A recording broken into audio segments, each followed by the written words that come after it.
अल्लाहु मौलाना अज़ीम व बल्लगना रसूलुहुन नबियुल करीमुल अमीन इन्नल्लाह व मलाइकतहु युसल्लूना अलन नबी या अय्युहल्लज़ीना आमनू सल्लु अलैहि व सल्लिमू तस्लीमा। मोहब्बत व अक़ीदत से पढ़िए अस्सलातु वस्सलामु अलैका या सय्यदी या रसूलल्लाह व अला आलिका व अस्हाबिका या सय्यदी या हबीबल्लाह। अस्सलातु वस्सलामु अलैका या सय्यदी या नूर अल्लाह व अला आलिका व अस्हाबिका या सय्यदी या ख़ातमन नबिय्यीन। मुअज़्ज़ज़ीन सामिन हज़रात, अल्लाह रब्बुल इज़्ज़त का बड़ा ही बेपाया लुत्फ़ व करम, जिसकी दी हुई तौफ़ीक़ पाक से आज हमने माह रमज़ानुल मुबारक का 26वां रोज़ा रखने की सआदत हासिल की। आखिरी अशरे का आज छठा रोज़ा रखा। अल्लाह हमारा आज का रोज़ा रखना, नमाज फ़जर को अदा करना अपनी अज़ीम और पाक बरगाह में दर्जा कबूलियत अता फ़रमाए।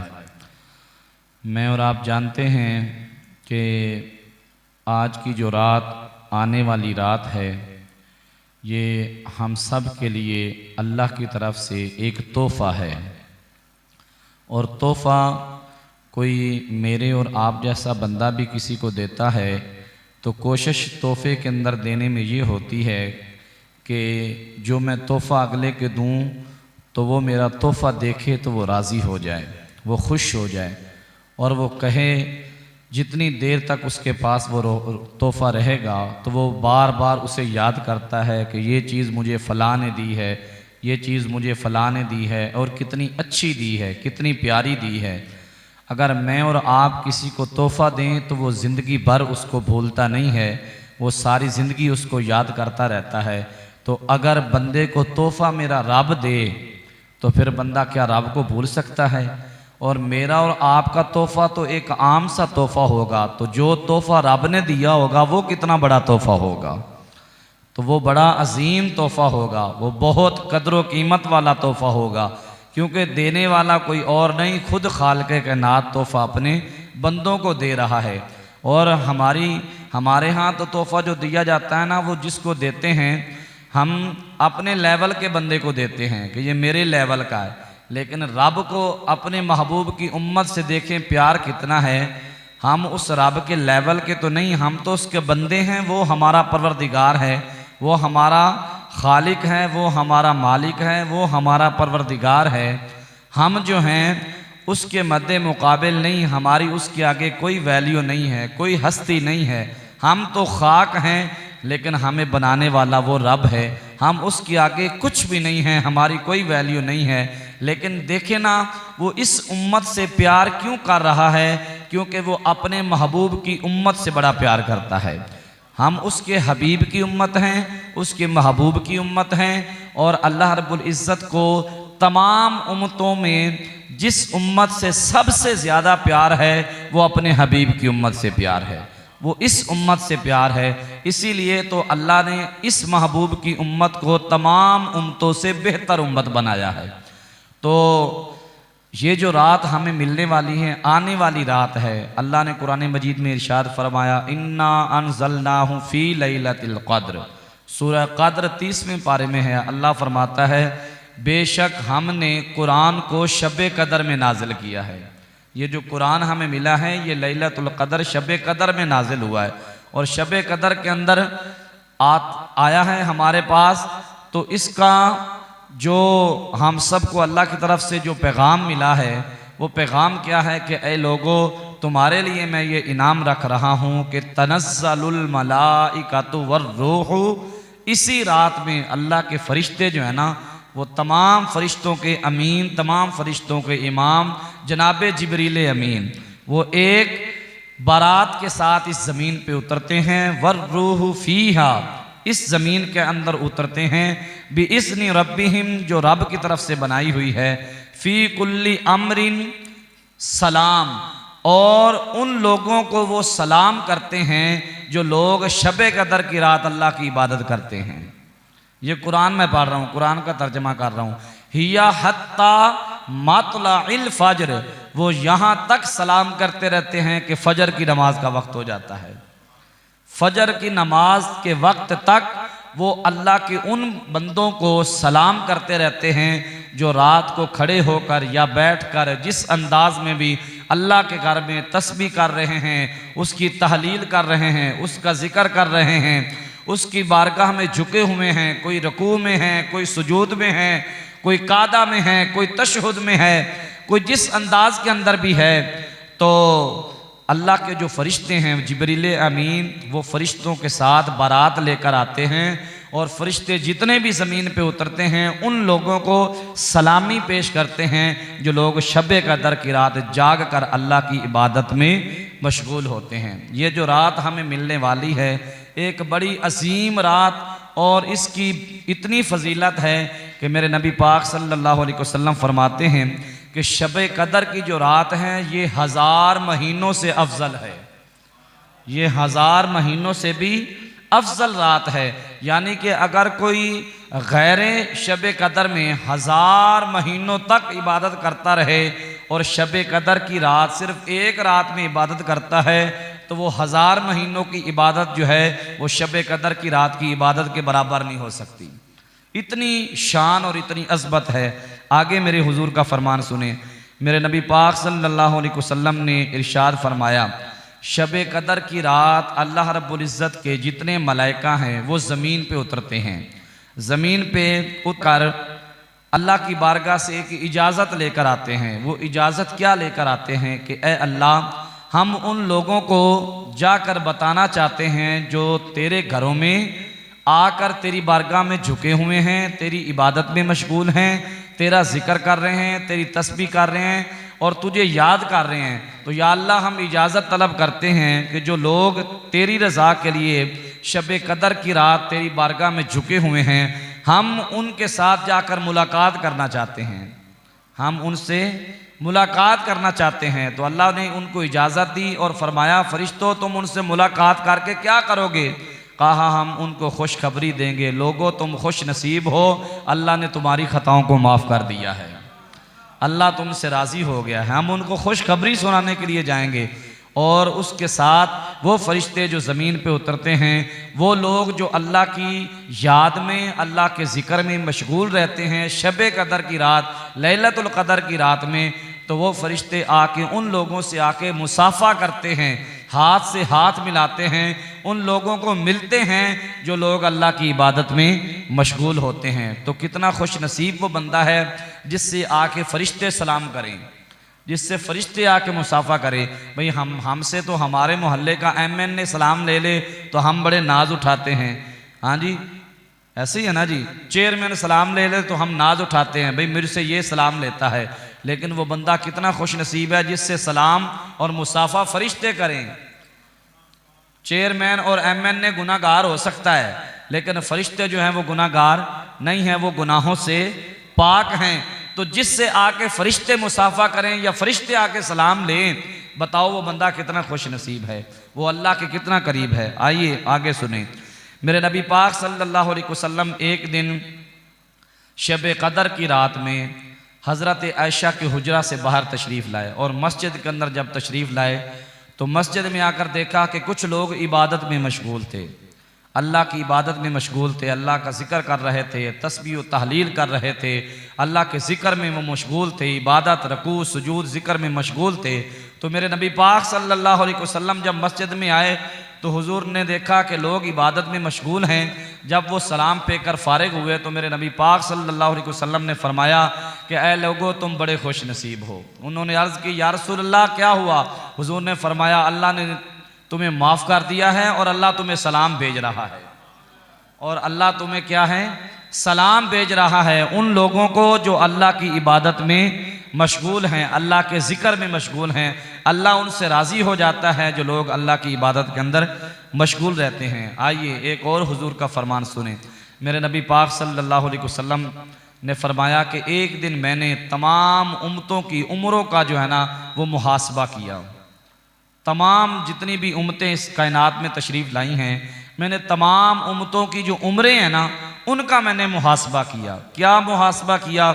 हुजूर ने फरमाया कि मैंने देखा जो मुझसे पहले नबी इस कायनात में आए हैं उन नबियों की उम्रें भी बड़ी थी और जो उनकी उम्मतियों के उम्मती है ना, उनकी उम्रें भी बड़ी हैं। अब जैसे हज़रत नूह अलैहिस्सलाम के बारे में आता है कि हज़रत नूह अलैहिस्सलाम अल्लाह के जो पैगंबर हैं, अल्लाह के नबी हैं, उन्होंने 950 साल जो है वो सिर्फ तबलीग की है। कितने साल? 950 साल सिर्फ तबलीग की है। जिस नबी की तबलीग की उम्र इतनी है कि 950 साल का दुरानिया है, तो उस नबी की उम्र कितनी होगी जिसने 950 साल सिर्फ तबलीग की है। तो हमारे नबी पाक सल्लल्लाहु अलैहि वसल्लम की उम्र पता है ज़हरी कम क्यों थी? ज़हरी उम्र इसलिए हमारे नबी पाक सल्लल्लाहु अलैहि वसल्लम ने कितनी उम्र गुजारी है? 63 बरस की। कितनी? हमारे हुजूर की उम्र कितनी थी? 63 बरस की। और हज़रत मौला अली की भी 63 बरस की थी। हज़रत मौला अली कर्रमल्लाहु वजहुल करीम आपने पर्दा किया तो उनकी उम्र भी 63 बरस की। और जो हमारे नबी पाक सल्लल्लाहु अलैहि वसल्लम हैं उनकी उम्र भी 63 बरस की थी। ठीक है ना जी। और हमारे नबी पाक सल्लल्लाहु अलैहि वसल्लम की उम्मत को ये खुश नसीबी हासिल है कि अगर कोई ये भी कहे कि यार हमें उम्र थोड़ी मिली है, तो वो सोच ले कि ज़हरी उम्र हमारे नबी पाक ने भी कम गुजारी है। और इसीलिए तो मेरे नबी पाक सल्लल्लाहु अलैहि वसल्लम ने गरीबी को ज़्यादा पसंद किया है। गरीबी को ज़्यादा पसंद किया है ताकि मेरी उम्मत में जो गरीब होंगे उनका दिल ना टूटे। वो ये ना कहे कि हम इतने अमीर नहीं हैं, वो सोच लें कि हमारे नबी पाक के पास कितना ज़हरी माल था। हुजूर के घर में एक वक्त का खाना होता, 2 वक्त का ना होता, लेकिन ये सुन्नत बनाई है अपनी उम्मत के लिए। लेकिन कभी ये जहन के अंदर ना लाना कि हमारे हुजूर के पास कुछ नहीं था, बल्कि हम तो जो भी खा रहे हैं, जो भी पी रहे हैं, वो हुजूर का सदका खा पी रहे हैं। हमें जो भी मिला है वो हुजूर का सदका है। इसलिए तो आला हजरत बरेली के ताजदार ने भी लिखा ना कि कौन देता है देने को मुंह चाहिए। बोलिए जरा, कौन देता है देने को मुंह चाहिए? अरे देने वाला है सच्चा हमारा नबी। हमें जो भी मिला है वो हुजूर के सदके मिला है। मेरे नबी पाक सल्लल्लाहु अलैहि वसल्लम ने कहा कि मैंने जब उम्मतों के उम्रों का मुहासबा किया तो मुझे अपनी उम्मत की बड़ी फ़िक्र हुई कि मेरी उम्मत की जो उम्र है वो बिल्कुल कम होगी।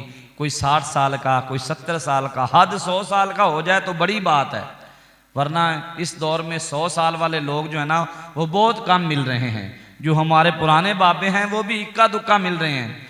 और अगर किसी की 100 साल से उम्र ऊपर हो जाए तो उसको लोग बड़ी देर तक याद करते हैं और मशहूरी होती है, पब्लिसिटी होती है, वाह जी वाह एक बंदे ने इतनी उम्र गुजारी है। लेकिन अगर देखा जाए जो नॉर्मल उम्रें हैं वो कितनी हैं? 60 या 70, ऐसी है ना जी। या 50 के बाद लोग जो है ना वो अगला वीज़ा लेकर चले जाते हैं। ठीक है ना जी। तो उम्र जो है ना वो बिल्कुल कम है।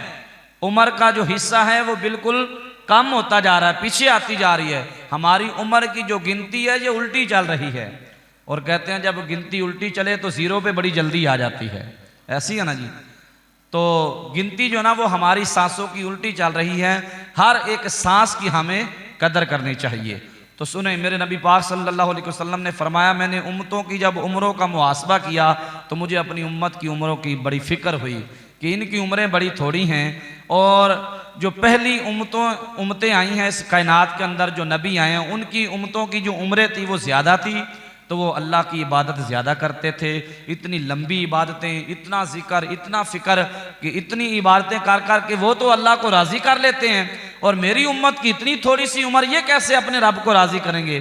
तो अल्लाह के महबूब ने अपने रब से अर्ज़ की, मौला मैं चाहता हूँ मेरी उम्मत की उम्र जो है ना वो बढ़े, मेरी उम्मत की उम्रें जो ना वो ज़्यादा हों, ताकि ये भी इबादत ज़्यादा करके तो तुझे राज़ी कर सके। तो अल्लाह ने फरमाया, महबूब मैंने तो उम्र आपकी जो ज़हरी है वो भी कम रखी है और आपकी जो उम्मत की उम्रें हैं वो भी कम हैं, लेकिन आपको एक ऐसा तोहफ़ा, एक ऐसा इनाम देता हूँ कि आपकी उम्मत सुनकर खुश हो जाएगी, सुनकर खुश हो जाएगी और आप भी राज़ी हो जाएंगे। तो अल्लाह ने क्या फरमाया, महबूब मैं तेरी उम्मत को शब कदर की रात देता हूँ। ये जो शब कदर की रात, लैलतुल कदर की रात, शब मिराज, शब बरात, ये जो रातें मिली हैं ना ये सिर्फ इस उम्मत को मिली हैं। पहली उम्मतों को ये रातें नहीं मिली थी, ये इस उम्मत को मिली हैं। शब बरात के अंदर भी अल्लाह ने अपने महबूब की उम्मत को बख्शिश की सनद दी है। बख्शिश की सनद दी है, बार बार बख्शिश का बुलावा दिया है, बार बार बख्शिश का फरमाया है, मैं तुझे बख्श दूंगा, आ जाओ मेरे करीब, मैं तुझे बख्श दूंगा, आ जाओ मेरे करीब, आओ रहमत ले लो, आओ फजल ले लो, आओ मेरे करीब आ जाओ, मैं तुम्हें हर चीज़ दूंगा। तो ये जो शब कदर की रात अल्लाह ने अपने महबूब की उम्मत को दी है, फरमाया ए महबूब जो तेरे घर में आके आरजी इनकसारी से मेरी बारगाह में झुकेगा, एक सजदा करेगा, सिर्फ एक सजदे की बात हो रही है, सुनने ज़रा तवज्जो से, जो शब कदर की रात लैलतुल कदर की रात में एक सजदा करेगा, अल्लाह उसकी सारी ज़िंदगी की ख़ताओं को माफ़ फरमा देता है, सारी ज़िंदगी की ख़ताओं को माफ़ कर देता है। और हुजूर नबी पाक सल्लल्लाहु अलैहि वसल्लम ने फरमाया, मैं एक दिन एक कब्रस्तान के पास से गुज़रा, कहाँ से? कब्रस्तान के पास से गुज़रा, तो वहाँ मैंने देखा कि एक कब्र में अल्लाह का बहुत ज़्यादा अजाब हो रहा था, मुर्दा जो है वो चिल्ला रहा था, रो रहा था, ज़ारों की तार गिरिया जारी कर रहा था, हाय है कोई मुझे बचाने वाला, हाय है कोई मुझे बचाने वाला। मेरे नबी पाक सल्लल्लाहु अलैहि वसल्लम ने फरमाया कि मैं उसकी कब्र के पास गया, कब्र के पास गया तो उसकी गिरिया जारी सुनी, तो मैं तो हूँ ही फरियाद रस, मुझे जो भी बुलाता है मैं उसकी मदद को पहुँच जाता हूँ, वो चाहे कब्र के ऊपर हो या कब्र के अंदर हो, मैं उसकी फरियाद को पहुंचता हूं और उसकी फरियाद रसी करता हूं। सुनिए, मेरे नबी पाक सल्लल्लाहु अलैहि वसल्लम फरमाते हैं, मैं उस कब्र के पास गया और कब्र के अंदर से आवाज़ आ रही थी, ए आका मुझे बचा लें, ए आका मुझे बचा लें, अल्लाह का बड़ा सख्त अजाब हो रहा है और मैं इसको बर्दाश्त नहीं कर पा रहा। मेरे आका सल्लल्लाहु अलैहि वसल्लम ने फरमाया, ए अल्लाह के बंदे, आज कब्र के अंदर आया है तो माफ़ी मांग रहा है, काश कब्र के ऊपर होता, माफ़ी मांगता, कितना मज़ा था, कब्र के ऊपर होता तो उस वक्त माफ़ी मांगता तो कितना अल्लाह तुझसे राज़ी होता। और हुजूर नबी पाक सल्लल्लाहु अलैहि वसल्लम की बारगाह में उसने अर्ज़ की, या रसूलल्लाह मैं कब्र के ऊपर था तो मैं क्या करता तो मुझे अल्लाह माफ़ कर देता। हुजूर ने कोई और बात नहीं की, हुजूर ने फरमाया, ए अल्लाह के बंदे, ए मेरे ग़ुलाम, अगर तू कब्र के ऊपर होता तो कब्र के ऊपर होकर तो अगर शब कदर पा लेता, तो शब कदर में अगर तू अल्लाह की बारगाह में एक सजदा करता तो क़यामत आने तक तुझे कब्र में कभी भी अजाब नहीं होना था, कभी भी अजाब नहीं होना था। ये शान है, ये अज़मत है लैलतुल क़दर की रात की, जो आज हमें मिलने वाली है, जो शाम की रात आज हमें मिलने वाली है, इसकी बड़ी शान है, बड़ी अज़मत है। सुनिए, मेरे नबी पाक सल्लल्लाहु अलैहि वसल्लम ने फरमाया कि आज की रात, ये जो शब कदर की रात मिलने वाली है, इसकी अज़मत और इसकी शान इतनी है कि जो अल्लाह की रहमत है ना, हम सारी ज़िंदगी अल्लाह की बारगाह में दुआ करते रहते हैं, गिरिया जारी करते रहते हैं कि मौला मुझे अपनी रहमत अता फरमा, मुझे अपना फ़ज़ल दे, मुझे अपना करम दे। तो हम सारी ज़िंदगी दुआ मांगते रहते हैं, झोली में रहमत डले या ना डले ये उसकी मर्ज़ी है, लेकिन शब कदर की रात में जिस अल्लाह से हम रहमत सारी ज़िंदगी तलब करते हैं, आज की जो हमें मिलने वाली रात है, इस रात में अल्लाह की रहमत जो है, आसमान कितने हैं? 7 हैं। कितने हैं? 7 हैं। और जो सबसे नीचे वाला आसमान है, अल्लाह की रहमत यहाँ आ जाती है।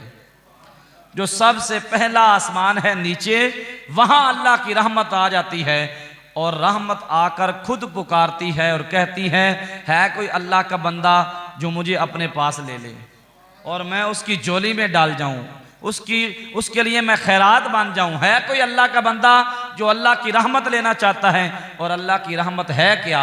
अल्लाह की रहमत यह है कि अल्लाह की रहमत की एक छोटी सी बूंद या एक छोटा सा कतरा अगर इस उम्मत के ऊपर पड़ जाए तो पूरी उम्मत के गुनाह माफ हो सकते हैं। उसकी रहमत इतनी वसी है। तो अगर रहमत खुद पुकार कर कहे कि ए अल्लाह के बंदो, मांगो मुझसे क्या मांगना है। ए वो लोग जिनके घरों में रिस्क नहीं है, कोई है जो रिस्क ज्यादा लेना चाहता है? ए वो लोग जिनकी शादियों को 10 साल 20 साल कितने साल हो गए घरों में औलाद नहीं है कोई जो अल्लाह से औलाद लेना चाहता है? आज उसका फजल खुद तलाश करेगा उन बंदों को और बुला बुला कर पुकार कर कहेगा, है कोई लोग जो अल्लाह की बारगाह से जिस शय की तमन्ना करते हैं अल्लाह उनको अता करेगा। तो आज की रात मेरे भाइयों जो हमें मिलने वाली है, अल्लाह की रहमत लेने वाली रात और अल्लाह की बिल्कुल करीब करने वाली रात है। आइए एक और प्यारे नबी पाक सल्लल्लाहु अलैहि वसल्लम का फरमान सुने।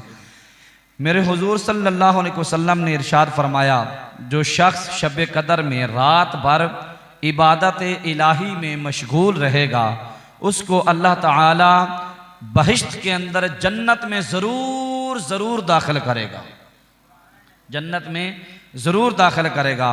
और जहन्नम से अल्लाह तबारक व तआला उस बंदे को 70,000 पैदल चलने के फासले जितना अल्लाह दूर कर देता है। अगर कोई 70 साल तक पैदल चलता रहे, जितना सफ़र 70 साल तक करने का होगा इतना अल्लाह उस बंदे को जहन्नम से दूर कर देता है। तो ये अल्लाह की कितनी करम नवाजी है कि जहन्नम से इतनी दूरी और जन्नत में हमारे लिए ज़रूरी, जन्नत में जाना ज़रूरी और जहन्नम से इतनी दूरी, ये अल्लाह की करम नवाजी है। तो फिर आज की रात जो हमें मिलने वाली है, हज़रत सैयदा आयशा सिद्दीक़ा रज़ियल्लाहु ताला अन्हा, मेरे नबी पाक सल्लल्लाहु अलैहि वसल्लम की घरवाली और हम सब मोमिनों की माँ, आप फरमाती हैं कि नबी पाक सल्लल्लाहु अलैहि वसल्लम आखिरी अशरे के अंदर माह रमज़ान में शब कदर को तलाश करते थे। और शब कदर की तलाश कैसे करते थे कि हुजूर सल्लल्लाहु अलैहि वसल्लम ताक रातों को जागते थे, ताक रातों में जाग कर अल्लाह की इबादत करते थे। ताक रातें कौन सी हैं? आखिरी अशरे में 21 की रात, 23 की रात, 25 की रात, 27वीं की रात और 29 की रात, ये ताक रातें हैं जिसका दूसरा ना हो, ठीक है ना जी, ये ताक रातें हैं। तो ताक रातों के अंदर जो है ना वो अल्लाह की इबादत में मशगूल रहना, जैसे हमारे अहबाब एतकाफ़ वाले ताक रातों में जागते हैं और अल्लाह की इबादत करते हैं, तो वो खुश नसीब हैं जो अल्लाह की इबादत करते हैं ताक रातों में। वरना एतकाफ़ वाले भी बड़ा सोकर खराटे मार मार के टाइम गुजारते हैं, बड़े खराटे मार मार के, रात को भी सोना, फिर सुबह फजर की नमाज जूँ ही पढ़नी, फिर सोना, फिर जोर के बाद फिर सोना। वो कहते हैं जी टाइम नहीं पास हो रहा। मैं क्या पुत्र तू फंस गए हैं, तूने अब 10 दिन कैसे गुजारने हैं, तुझे पता ही नहीं है कि तू अल्लाह के कितना करीब है। अगर तू ये सोच ले कि मैं कितना अल्लाह के करीब हूँ तो फिर उसका एहसान मान, उसका शुक्र अदा करके उसने तुझे अपने घर में बुलाया हुआ है। और एतकाफ़ वाले अल्लाह के बड़े ख़ास बंदे होते हैं और अल्लाह के बड़े करीब होते हैं। अगर वो समझ लें तो एतकाफ़ करके जब बंदा उठता है तो उसके ऊपर कोई गुनाह नहीं रहता।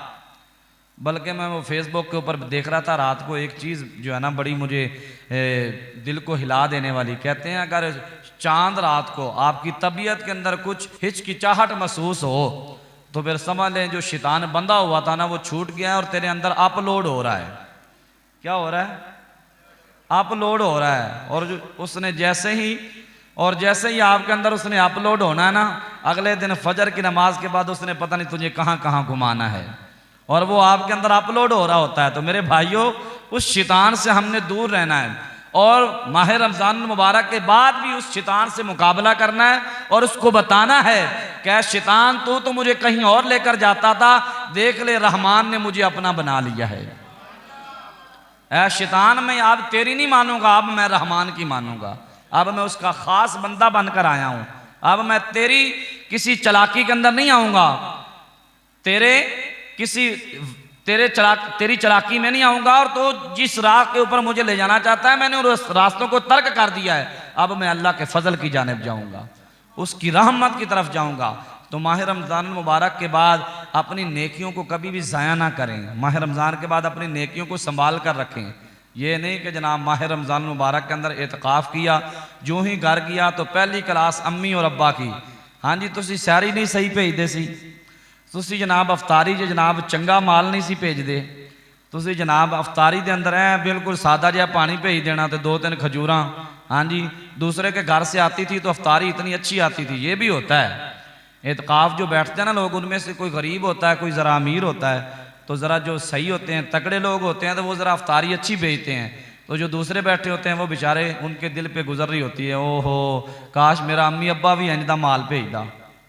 हाँ जी, तो मैं कल इनके साथ एतकाफ़ वालों के साथ अफ्तारी की है और मैंने इन बच्चों को बताया कि बेटा ऐसा किया करें, सबसे अच्छा तरीका ये है अगर किसी के घर से खाना अच्छा आ भी जाए ना तो ऐसा किया करें कि एक दूसरे को दिया करें, और किसी के घर से ज़रा माठे लेवल का खाना आता है तो उसका भी लिया करें और खाया करें। तो इसका फ़ायदा क्या होगा, जितना अफ्तार कराने वाले को सवाब उतना रखने वाले को सवाब, डबल सवाब हासिल करें। आप अपना उसको थोड़ा सा दें लेकिन देना थोड़ा सा ही है। ये नहीं कि जनाब उसके घर से जनाब अच्छे ब्रेड और पिज़्ज़े और बड़ी चीज़ें बनकर आती हैं जिसके घर से, तो वो जनाब आपकी नज़र उसी की माल पे हो, बस इसका माल मुझे मिल जाए और मेरे वाला जो खस्ता माल है ये ले ले। ऐसा नहीं करना चाहिए, लेकिन लेवल अपना अच्छा रखना चाहिए, ठीक है ना जी। तो ये मैं इत्काफ वालों से भी अर्ज़ करूँगा कि अपने माँ बाप के बारे में कभी भी ऐसा नहीं सोचना कि मेरे माँ बाप कम लेवल का खाना बेचते हैं, उसके घर से तो अच्छा आता है। हर बंदे को अल्लाह ने एक दर्जा दिया है।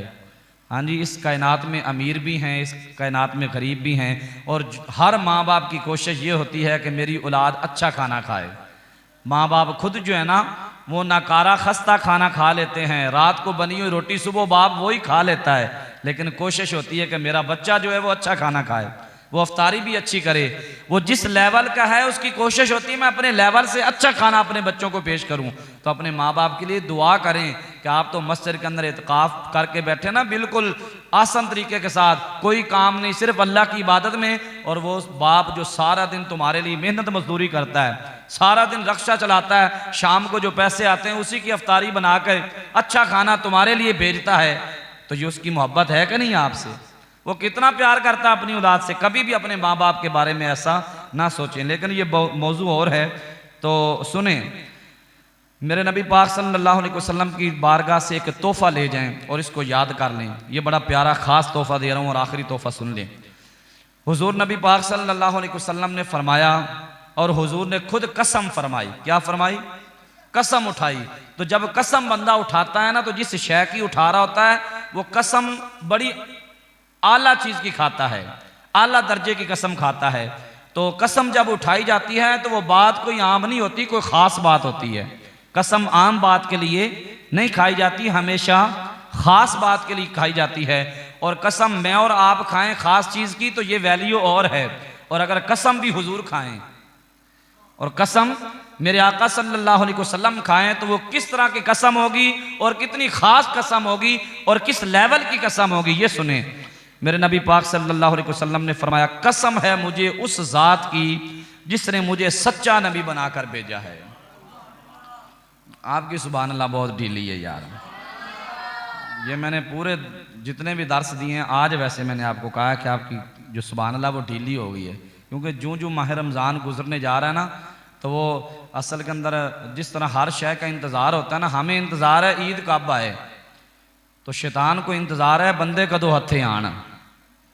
शैतान को इस चीज़ का इंतज़ार है कि बंदे कदों वेले होणगे तो साड़ी ड्यूटी शुरू होवे। उनकी खुराक ये है बंदों को वरगलाना, दूसरी जानिब लेके जाना, वो इस इंतज़ार में है। और वो शक्लें बड़ी जानते हैं कि केड़ा केड़ा बंदा केड़े लेवल का है, वो बड़ा जानते हैं कि अच्छा जी माशाल्लाह मेरा शैतान भी कभी कहता होगा ये तो मेरा भी उस्ताद निकले है, ये तो बंदा मेरा भी उस्ताद निकला है, मैं तो इसको इधर ले जाना चाहता था, ये तो मुझसे भी बड़ा निकला है। तो आजकल लोग ये भी कहते हैं जेड़ा हाफिज़ कुरान होंदा उहदे नाल कहंदे ने जी 3 शैतान होंदे ने। तो मैं कहता हूँ चलो तुम्हारी मान लेते हैं 3 होते हैं, तो फिर समझ लेना कि हाफिज़ कुरान की शान क्या है। यहाँ से चलो अंदाज़ा लगा लो कि हाफिज़ कुरान इतनी शान वाला है उन्होंने एक शैतान भी काबू नहीं कर सकता। हाँ जी, चलो ऐसे लगा लें, जिन्हों 3 शैतान संभाला ना वो बंदा किड्डी वैल्यू का होएगा यार। हाँ जी, है ना वैल्यू यार हाफिज़ कुरान की। और हाफिज़ कुरान की शान और अजमत इतनी है, ये दुनिया वाले ही कहते हैं नहीं ये 9 भी होंगे ने 3 भी होंगे ने। मैं कहा चलो तेरी बारी तेरे नाल 1 ते हाफिज़ कुरान नाल 3, तो फिर समझ ले इसका लेवल कितना है। तुम्हारा बॉडी गार्ड 1 शैतान है, हाफिज़ कुरान के 3 बॉडी गार्ड हैं। हाँ जी, वो कहते हैं नहीं इन्हें ये बड़ा चंगा बंदा है, इन्हें एक नाल काबू नहीं आना, इन दूजे भी बुला लो नाल, 2 3 कट्ठे फाड़ के जनाब उन्होंने घसीटते ने, तो फिर भी उनके हाथ नहीं आता। वो कहता तू जरा आ तो सही, जे मैं तेरा भी उस्ताद ना निकलिया तो फिर कमी। हाँ जी, तो ये समझे ज़रा। और हाफिज़ कुरान की शान और अजमत इतनी कम है कि यार जिसके पाँव के नीचे जिब्रील अपने पर बिछाएं, हाफिज़ कुरान जिसके पाँव के नीचे जिब्राइल जो तमाम फरिश्तों का सरदार है वो अपने पर बिछाए, तो बताओ उस हाफिज़ कुरान की क्या शान है। और हाफिज़ कुरान कहते हैं जब हश्र का मैदान लगा होगा उस वक्त एक हाफिज़ कुरान अपनी 7 पुश्तों को बख्शवा के जाएगा।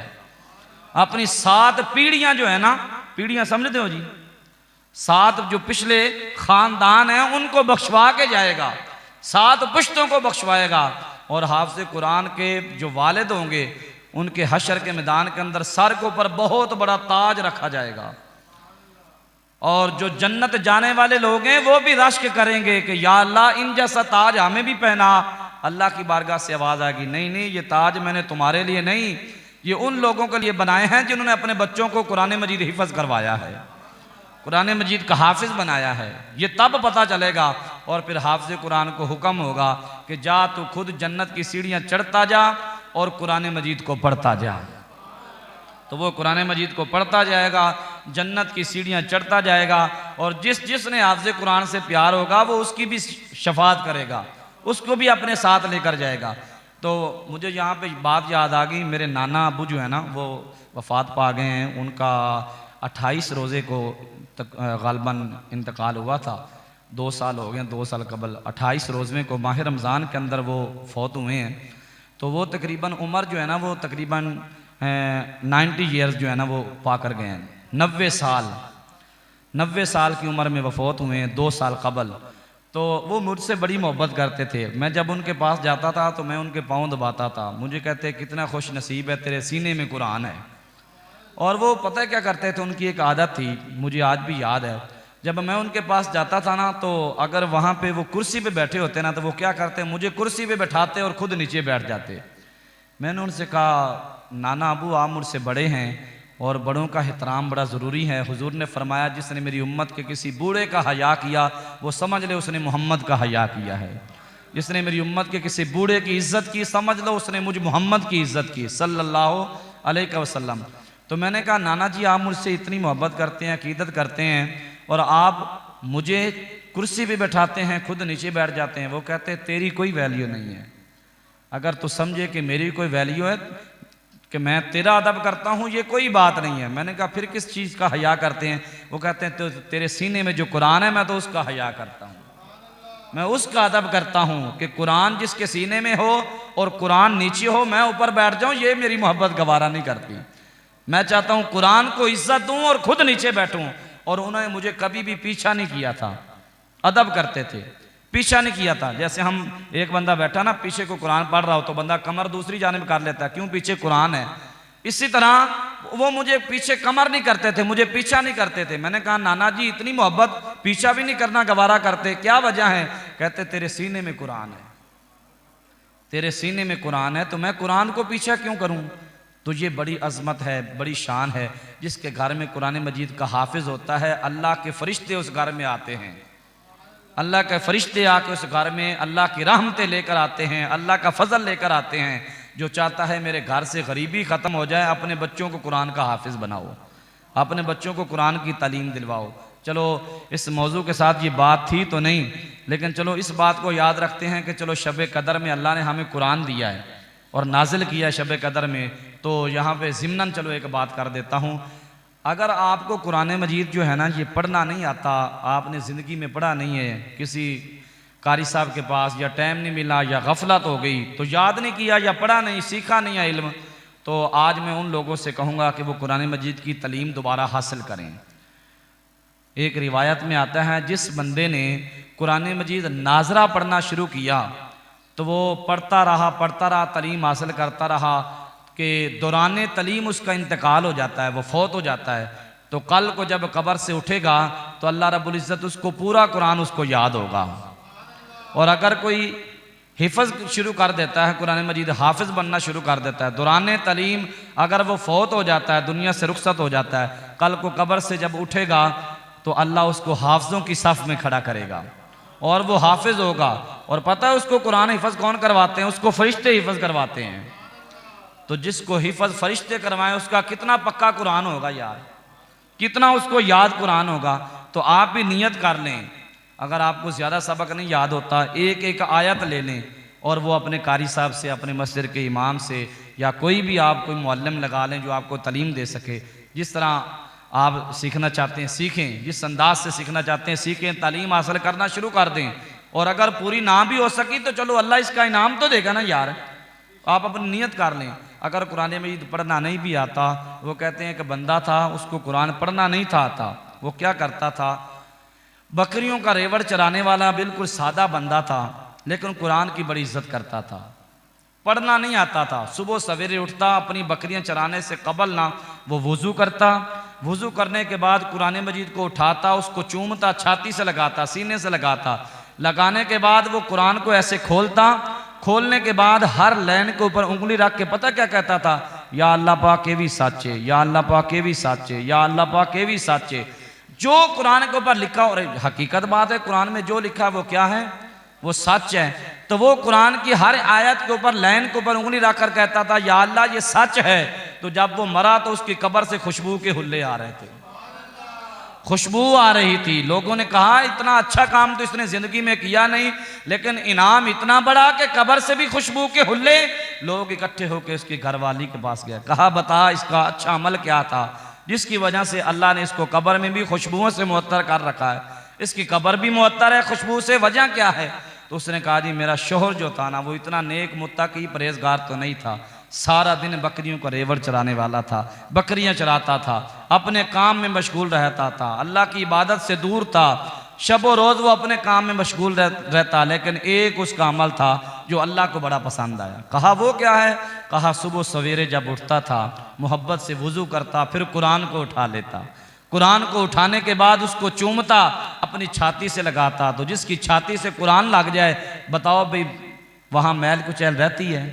जिसकी छाती से कुरान लग जाए, कुरान लगाता, फिर उसको खोलता, खोलने के बाद उसको देखता, लेकिन पढ़ना नहीं आता था। कहा फिर क्या करता, कहा हर लाइन को ऊपर उंगली रख के कहता था या अल्लाह पाक के भी साचे, या अल्लाह पाक के भी साचे, या अल्लाह पाक के भी साचे।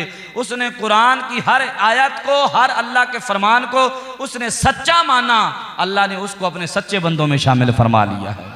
अल्लाह ने उसकी बख्शिश कर दी है। कुरान मजीद पढ़ना नहीं आता उसको सीखें, अगर टाइम नहीं है, वक्त नहीं है, अपना वक्त निकालने की कोशिश करें।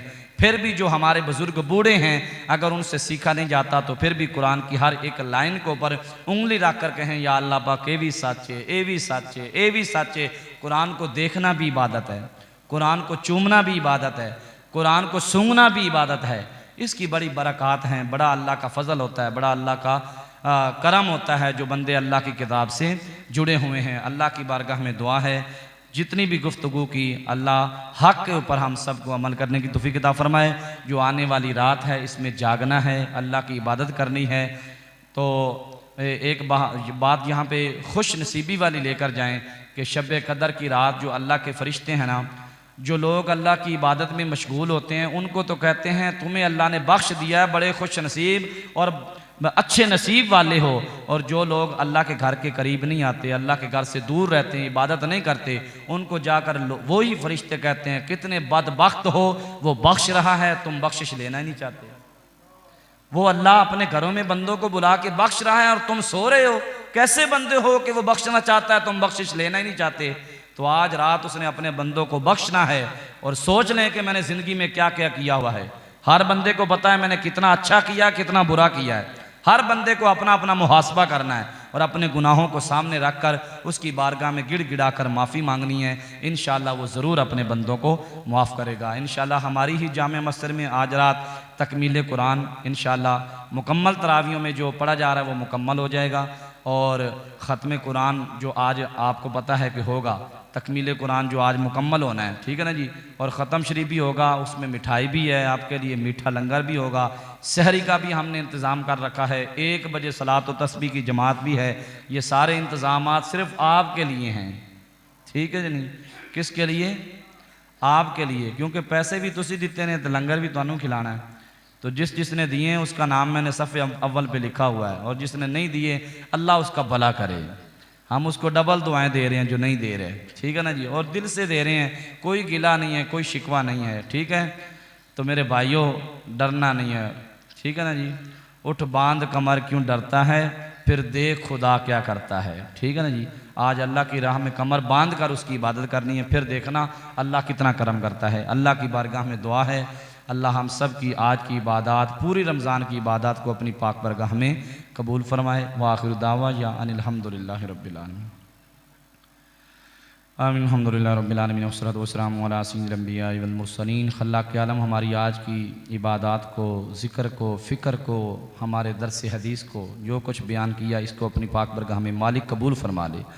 हमें रुसवा न करना। जो आने वाली रात तो हमें अजीम रात दे रहा है या अल्लाह, इसमें गिड़गिड़ा कर ज़ारों की तार रो रो कर तेरी बारगाह में अल्लाह माफ़ी तलब करने की तौफीक अता फरमाना। अल्लाह तो हमें बख्श देना, हमसे राज़ी हो जाना, हमारे नमाजियों से, हमारे बुज़ुर्गों से, हमारे जवानों से, हमारे बच्चों से राज़ी हो जाना। मोताक़िफ़ीन जितने इत्काफ़ में बैठे हैं, हमारे बच्चे जवान बुज़ुर्ग, अल्लाह इनका इत्काफ़ भी कबूल फ़रमा ले। इनकी दुआओं के वास्ते अल्लाह हमें बख्श दे, हम सब से राज़ी हो जा। हमारे मोहल्ले पे, इलाके पे अल्लाह अपना ख़ास करम फरमा। जितने हमारे मुहिब्बीन हैं, अक़ीदतमंद हैं, या अल्लाह सब की खैर फरमा। जितने मोहब्बत करने वाले, बड़ी अक़ीदत रखने वाले हैं, अल्लाह उनके ऊपर अपना ख़ास करम फरमा। सबको इज़्ज़तें दे दे, रिफ़अतें दे दे, बुलंदियाँ दे दे, अल्लाह मकाम अता फरमा दे। परवरदिगार आलम सबको इज़्ज़तें अता फरमा दे। हमारे इस मोहल्ले पे, इलाके पे, हमारे नमाजियों पे मालिक अपना ख़ास करम फरमा दे। हमारी दुआ को अपनी बारगाह में दर्जा कबूलियत दे दे। व सल्लल्लाहु तआला अला आखिरि खल्क़िही सय्यिदिना व मौलाना मुहम्मदिन व अला आलिहि व अस्हाबिही अजमाइन।